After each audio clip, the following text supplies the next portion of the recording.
Et enfin, un invité trop rare sur les plateaux de télévision, Paul Ariès, politologue, enseignant, directeur du journal Le Sarcophage. Apprendre à faire le vide, nous dira-t-il. Normal, il est en France le pape de la décroissance. Alors perdre sa vie à la gagner ? Paul Ariès, bonsoir. Bonsoir. Vous avez entendu le titre de l'émission. Sommes-nous faits pour travailler? Qu'en pensez-vous? Je répondrai déjà tout simplement que le travail nous fatigue, donc visiblement nous ne sommes pas faits pour travailler. Et puis je répondrai plus sérieusement qu'en fait l'histoire du travail, c'est l'histoire d'un dépouillement. C'est-à-dire qu'on a dépouillé les anciens travailleurs de leur outil, on les a dépouillés ensuite d'une partie du surtravail, c'est-à-dire du profit, on les a dépouillés ensuite de la culture, des savoir-faire traditionnels, et aujourd'hui on voudrait les dépouiller du sens même de leur travail. Il y a deux chiffres qui sont intéressants. On sait que 75% des salariés considèrent ne pas savoir réellement quelle est l'utilité de ce qu'ils produisent, et 80% des gens avouent s'ennuyer au travail. Alors je reconnais bien votre sens de la provocation. Vous dites que le travail fatigue, mais le travail enrichit également. C'est un savoir-faire. Mais je dirais que le mot travail, c'est comme le mot production et consommation, c'est un mot poison qui empêche de penser. C'est-à-dire quand on parle de travail, de quoi parle-t-on?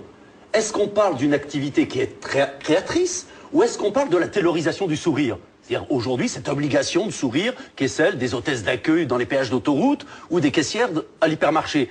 Quand on parle de travail, est-ce qu'il s'agit d'un travail qui est utile à la société ou qui est nuisible? C'est-à-dire qu'il faut nécessairement décoloniser notre imaginaire et abandonner effectivement ces grands mots à majuscules qui en fait sont là pour empêcher de se poser les vraies questions. C'est-à-dire comment travaille-t-on, pour fabriquer quoi et vis-à-vis de quel besoin social à satisfaire. Alors je vous rassure, Paul Ariès, si je souris, je ne suis pas forcée, personne ne m'y oblige. Ce qui est intéressant dans votre pensée, vous êtes d'ailleurs connu pour cela, vous avez une pensée assez radicale, et là on l'entend encore sur le travail. Vous n'arrivez pas à envisager le mot travail associé au mot richesse, ou je maintiens savoir-faire et enrichissement, épanouissement personnel? Mais là aussi, l'histoire nous apprend à différencier ce qu'on appelait auparavant l'opus, c'est-à-dire la création, et le labeur. Le travail. Je veux dire, s'il s'agit d'avoir une activité qui émancipe, qui éveille l'intelligence, je dirais je signe tout de suite.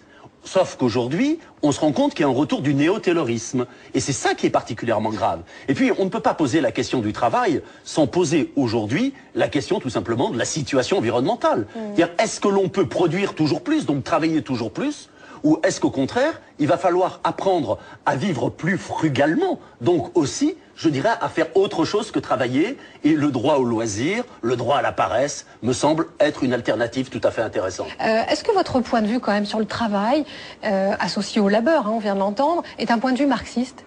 Pas nécessairement. Je crois même que autant traditionnellement le marxisme a critiqué l'exploitation au travail, autant finalement il a dit relativement peu de choses sur la centralité du travail. Or, aujourd'hui, ce qu'il faut faire, c'est en finir avec le stakhanovisme, avec l'idée, effectivement, que le travail serait au centre de nos existences. Et nous avons tendance à penser que ce qu'il faut revendiquer aujourd'hui, c'est pas plus de pouvoir d'achat, c'est un revenu garanti. C'est-à-dire permettre, effectivement, à chacun de vivre frugalement, mais de façon certaine. Et grâce à ce revenu garanti, eh bien, nous pourrons développer les autres facettes de notre personnalité. C'est-à-dire redevenir des poètes, redevenir des citoyens, redevenir des amants et des amantes. C'est-à-dire qu'on a autre chose à faire dans la vie que d'être un forçat du travail et un forçat de la consommation. Est-ce que c'est pas totalement utopique, franchement, Paul Ariès? Un revenu pour tout le monde, un revenu garanti, c'est ça? C'est un revenu pour tout le monde? Une société sans travail, c'est imaginable, ça? Quand on parle de revenu garanti, ça a été chiffré. On sait qu'aujourd'hui, on pourrait donner à chacun l'équivalent du SMIC. Le choix, il est politique. À chacun l'équivalent du SMIC. On pourrait donner à chacun l'équivalent du SMIC. Le choix, il est politique. Mais je dirais qu'il n'y aura pas de revenu garanti s'il n'est pas couplé à un revenu maximal autorisé. C'est-à-dire que là où l'on dit, par exemple avec le bouclier fiscal, au-dessus de 50%, on prend rien, nous avons tendance à dire au-dessus de 50%, on prend tout. C'est-à-dire remettre en cause la centralité du travail. Oui, remettre en cause la centralité du travail, c'est véritablement une révolution anthropologique. Et puis on s'en rend bien compte aujourd'hui. C'est-à-dire que quand on parle de travail, finalement, il y a deux réalités. Je dirais qu'il y a un travail qui peut être socialement utile, et celui-là, je dirais, il faut le défendre. Et si un revenu garanti, c'est pas la fin du travail, c'est la fin du travail aliéné, c'est la fin du travail forcé.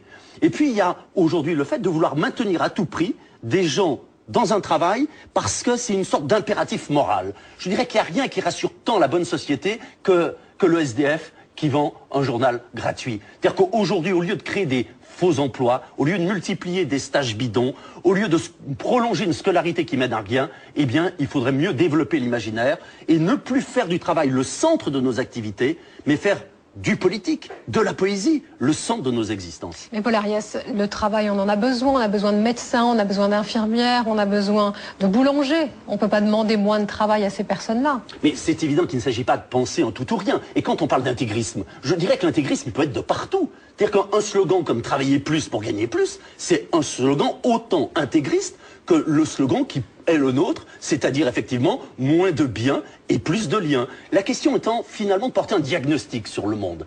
Est-ce que l'on croit que l'on va pouvoir généraliser nos modes de vie? Il suffit de citer deux chiffres. On sait qu'aujourd'hui, 20% des humains, dont nous sommes, s'approprient 86% des ressources planétaires. Si 6 milliards d'humains vivaient comme nous, une seule planétaire ne suffirait pas. Donc il faut en finir avec l'illusion d'une société d'abondance. Il faut en finir avec tout simplement ce culte du travail. Mais même s'il y a ces inégalités que vous décrivez, cette société d'abondance, elle nous a permis d'avoir une meilleure espérance de vie, elle nous a permis de vivre quand même mieux qu'il y a 2 ou 3 siècles. Mais vous n'avez pas l'impression de casser une rupture? L'homme a toujours travaillé.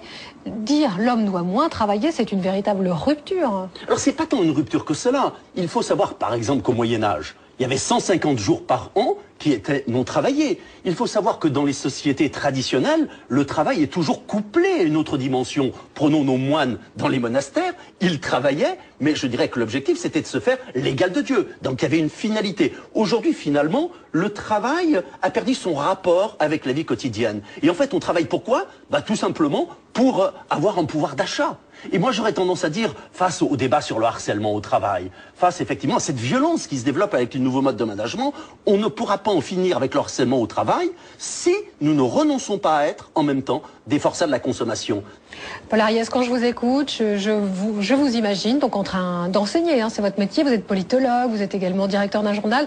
J'ai l'impression quand même que vous aimez votre métier. Pour vous, le travail n'est pas synonyme de labeur. Mais je crois qu'il y a une énorme différence entre le fait d'avoir des activités et le fait, effectivement, simplement de chercher à gagner sa vie.